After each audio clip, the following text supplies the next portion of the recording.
Deuxième chose, dans la période, parce que, excusez-moi, il y a la question de vaccination et d'Emmanuel Macron, mais il y a aussi nos hôpitaux publics qui sont en train de déborder. Donc il y a la question, est-ce que nous réouvrons des lits? Tous les personnels médicaux le disent, il faut réouvrir des lits. Et puis surtout dans la période, je sais que certains ici sont proches d'Emmanuel Macron, peut-être qu'ils pourront lui faire passer le message, parce que moi je n'ai pas l'occasion de le voir.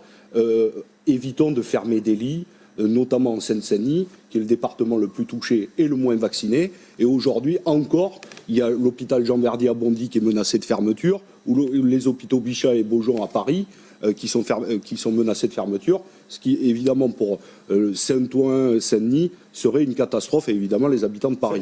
Donc ça c'est un vrai sujet. Arrêtons de fumer ça. Moi j'ai des responsables d'hôpitaux, des professeurs qui effectivement on leur demande de fermer des lits.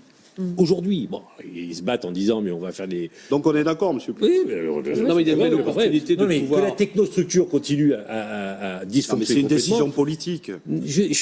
Vous êtes à l'Assemblée nationale, vous êtes député, et je suis sénateur. Vous avez voté un budget de la sécurité sociale. Oui.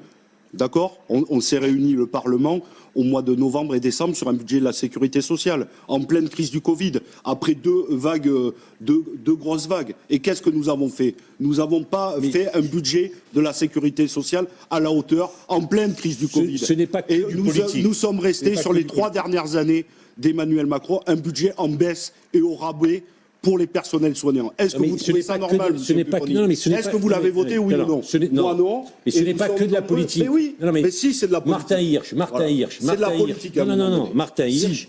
Ce sont des décisions politiques qui ont conduit l'hôpital public dans la catastrophe dans laquelle nous sommes aujourd'hui. Ce n'est pas que de la politique.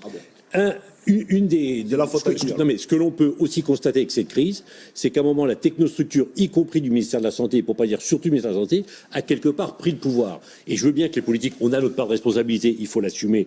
Et effectivement, il faut l'assumer, mais que c'est pas le politique qui va faire le fameux certificat qu'il faut sortir ou tel lit. Non, c'est le politique qui vote les budgets.